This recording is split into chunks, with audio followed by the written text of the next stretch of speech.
തിരഞ്ഞെടുപ്പ് അട്ടിമറി ആരോപിച്ച് രാഹുൽ ഗാന്ധി പുറത്തുവിട്ട തെളിവ് ഉയർത്തി വമ്പൻ പ്രക്ഷോഭത്തിന് ഇന്ത്യ സഖ്യം. ഇന്ന് പാർലമെന്റിന്റെ ഇരുസഭകളിലും പ്രതിപക്ഷ എംപിമാർ അടിയന്തര പ്രമേയത്തിന് നോട്ടീസ് നൽകും. രാവിലെ 11 മണിക്ക് ഇന്ത്യ സഖ്യ എംപിമാർ തിരഞ്ഞെടുപ്പ് കമ്മീഷൻ ആസ്ഥാനത്തേക്ക് മാർച്ച് നടത്തും. അനൂപ് ദാസ് ചേരുന്നു വിശദവിവരങ്ങളുമായി. Anoop, good morning. ഈ തെരഞ്ഞെടുപ്പ് കമ്മീഷൻ ആസ്ഥാനത്തേക്ക് മാർച്ചൊക്കെ ഇന്ന് നടക്കുകയാണ്.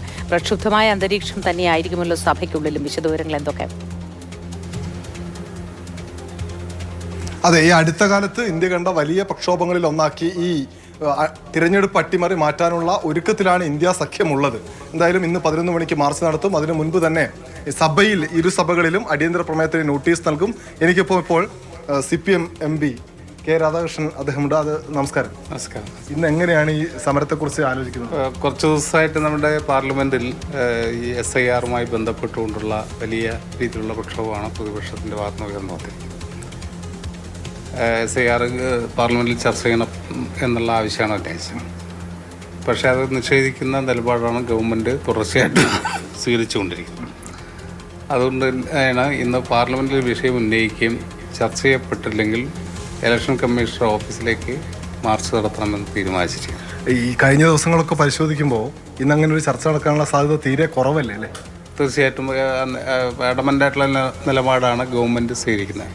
കാരണം ഗവൺമെൻറ്റിൽ ഒളിച്ചു വെക്കാനുള്ള കാര്യങ്ങളുണ്ട് എന്ന് ബോധ്യപ്പെട്ടതിൻ്റെ കൂടി അടിസ്ഥാനത്തിലാണ് ഭൂരിപക്ഷം ആളുകൾക്കും വോട്ട് ചെയ്യാനുള്ള അവസരം നിഷേധിക്കുകയും അതോടൊപ്പം തന്നെ വലിയ രീതിയിലുള്ള മാനിപ്പുലേഷൻ നടത്തുകയും ചെയ്യുന്നത്. നമ്മുടെ ഇന്ത്യൻ ജനാധിപത്യത്തിൻ്റെ ഒരു പ്രത്യേകത എന്ന് പറയുന്നത് നേരത്തെ തന്നെ നമ്മൾ ചർച്ച ചെയ്തതാണ് മണി പവറിൻ്റെയും മസിൽ പവറിൻ്റെയും സ്വാധീനം. ഇപ്പം മാനിപ്പുലേഷനും കൂടിയായി. ഇപ്പം മണി പവർ, മസിൽ പവർ, മാനിപ്പുലേഷനായിട്ട് നമ്മുടെ ഡെമോക്രസിയെ തന്നെ തകർക്കുന്ന ഒരു സമീപനമാണ് കാര്യങ്ങൾ പോയിക്കൊണ്ടിരിക്കുന്നത്. എന്തായാലും ഈ ജനാധിപത്യത്തെ തകർക്കുന്ന സാഹചര്യത്തിനെതിരെയാണ് അതിശക്തമായ പോരാട്ടം ഇന്ത്യ സഖ്യം നടത്തുന്നത്. ഒരേ ഒരു കാര്യം കൂടി, MP ഇന്നലെ സഞ്ചരിച്ച വിമാനം പെട്ടെന്ന് ഒരു കുഴപ്പത്തിലേക്ക് ചെന്ന് ചാടിയിരുന്നു. അതിനെക്കുറിച്ച് കൂടി നമുക്ക് ചോദിക്കാം. വലിയ പ്രശ്നമായിരുന്നു. ഇന്നലെ 7:15 എയർ ഇന്ത്യ ഫ്ലൈറ്റിലാണ് വരാൻ വേണ്ടി തിരുവനന്തപുരത്ത് തീരുമാനിച്ചത്. 6:15 തന്നെ ഞങ്ങളെല്ലാവരും എത്തിയിരുന്നു. പക്ഷേ ഫ്ലൈറ്റ് ലാൻഡ് ചെയ്യാൻ താമസമുണ്ടായി. 7:15 കൂടിയാണ് ലാൻഡ് ചെയ്തത്. അതിനുശേഷം എല്ലാ നടപടിയും പൂർത്തീകരിച്ച് 7:45 കഴിഞ്ഞതിന് ശേഷമാണ് അവിടെ നിന്ന് ഫ്ലൈറ്റ് ഉയർന്നു പൊങ്ങിയത്.